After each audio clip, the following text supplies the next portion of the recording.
home mining's dead. What are you going to do? Let's just be honest. The president's family has gotten into the deal that feels almost impossible for a normal person to participate within mining, at least on Bitcoin side of things, unless you have the money to invest in this type of infrastructure. And individually, even at their level, it feels nearly impossible as well.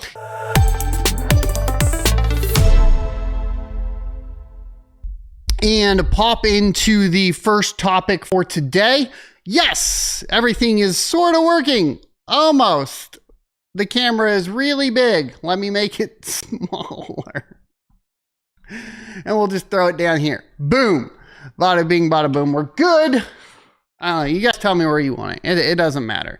The important part is that you see the expression on my face, so you can clip it, later on.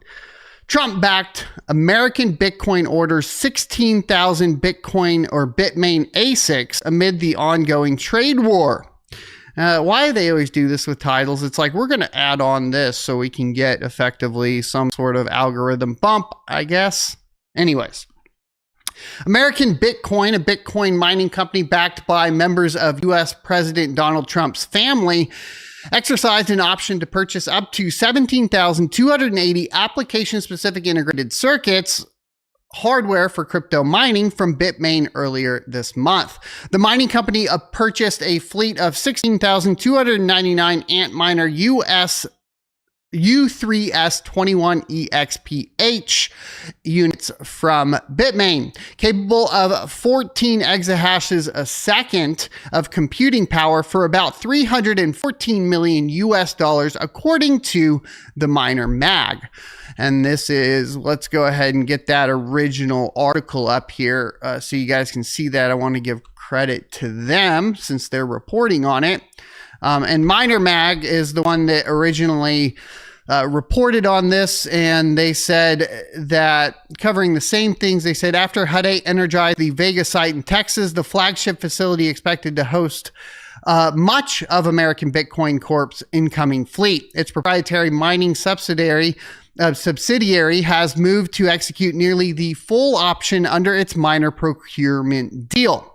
Hut 8 disclosed in its Q2 earnings report that in August, BTC agreed to purchase 16,299 Antminer 21 EXPH units from Bitmain, totaling about 14 exahash a second for roughly $314 million. Home mining's dead. What are you going to do? Let's just be honest. The president's family has gotten into the deal that feels almost impossible for a normal person to participate within mining, at least on Bitcoin side of things, unless you have the money to invest in this type of infrastructure. And individually, even at their level, it feels nearly impossible as well. You have to really have corporations, etc., getting in to be able to compete whatsoever. And after the video we watched last week, or a few weeks ago, I guess at this point, discussing, Marathon Digital strategies of effectively purchasing their own power generation with wind and so on. It's like, you can't just go based off of, consumer priced electricity, especially when they just keep hiking the prices. And that's kind of a theme. It's funny because the representation of society as a whole and our economy and where it's moving, where we're seeing this disparity between, the rich and the poor, as some would say it, depending on how left or right leaning you are. You might say like related to like the bourgeoisie and all that sort of stuff. But regardless, it is increasingly clear that across our economy, unless you already have capital and assets, it's very difficult to effectively purchase assets. And one of the great things about cryptocurrency and cryptocurrency mining in its infancy was it gave people a way to participate within asset building, right? And if you read books that are really popular, like Rich Dad, Poor Dad, that talks about, the value of like good assets, and that's how you build wealth. In our particular economy in the United States, mining was a way to participate within that mindset, which worked very, very well for a lot of people, and came in at a price point that was affordable for most people, especially early on with the access to consumer grade products to mine, like CPUs, like GPUs. But as the capitalist market has taken over and does what it does, and it grows and grows and grows, and the industry grows as a whole, if you didn't keep up, it's very hard to get in now. So when I say like mining is dead, I definitely mean more from the perspective of the home mining is dead. Mining is alive and well, and it's going to just grow exponentially, right? Because we're at the point now where we're dealing with economies of scale, and it's going to be impossible to really get in unless you're just a part of a startup or a part of a mining company. And that's why we had talked about for a long time getting into, technical repairs of ASIC miners, these types of things, if you want to participate within crypto mining in and of itself. Doesn't mean that there is no options or are no options for home miners. I think that speculative mining is still very viable. It has been utilized, unfortunately, most recently to, manipulate markets, to scam people, unfortunately. And this does put you in a weird position. That's why I think if you want to be successful within, especially home mining, it's very important to be project agnostic, meaning you don't align yourself 100% with ABC coin. You just mine, and you mine pre-market, and then you sell post-market, and you move on. And that seems to be the most viable way to effectively be profitable as a home miner and be able to compete, because a lot of these large companies aren't getting in. But the large valuable cryptocurrencies that do show promise, and the few and far between, something like kaspa, for example, just because that's a really easy one to point out, once it does become viable and other large companies recognize it, they get in on the piece of the pie, right? And then you have Marathon Digital hop in, and at that point, the home miners can't participate within that network anymore. And this is the cycle of life of proof of work cryptocurrencies. And unfortunately, I think it makes it very difficult to be successful. Hopefully that'll change down the road, but this article does go on to say that the purchase forms part of a broader on-rack sales and purchase agreement with Bitmain Technologies Georgia Limited, covering up to 17,280 miners with 14.86 exahash a second for as much as $319.5 million US, excluding tariffs and other import charges. ABTC's August tranche. How do you pronounce this word, by the way? I need to actually learn how to pronounce it. Let's do it.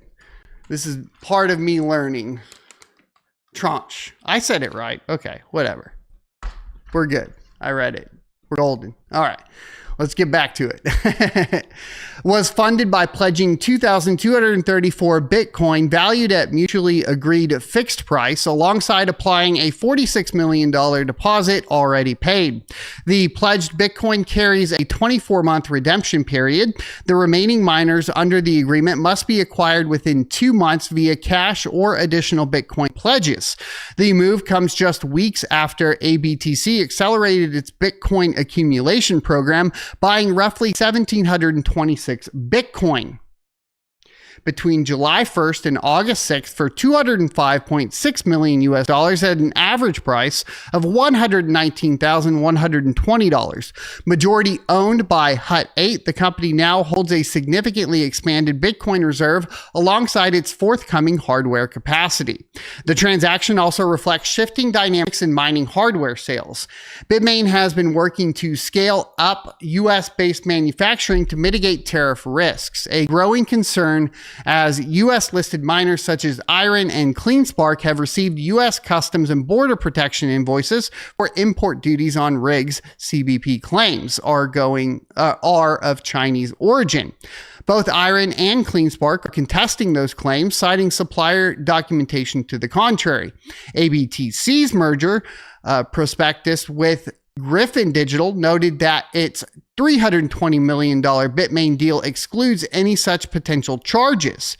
It remains to be seen whether Bitmain will supply US-made Antminers for ABTC's order, potentially drawing on previously reported imports of electronic components.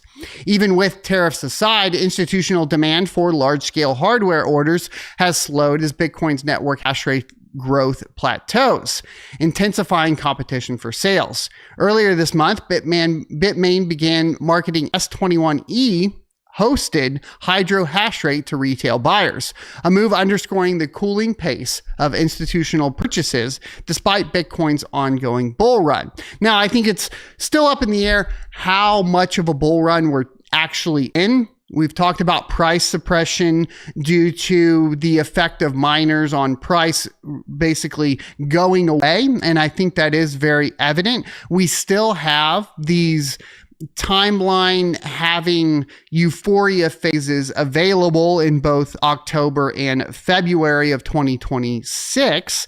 And depending on how those go, we could see extremely high prices. If we were going to base pricing off of previous all-time highs, we would be expecting at least over 200,000. But there's a lot of people discussing, at this point, a possible $400,000 Bitcoin by the end of the year. I hope you enjoyed this clip from the Crypto Mining Show. If you would like to see more from this particular episode, take a look up here. Don't forget to also subscribe to the channel. And if you want to support me directly, you can go to sonofatech.locals.com and become a member. Thanks for watching, and I will see you next Tuesday.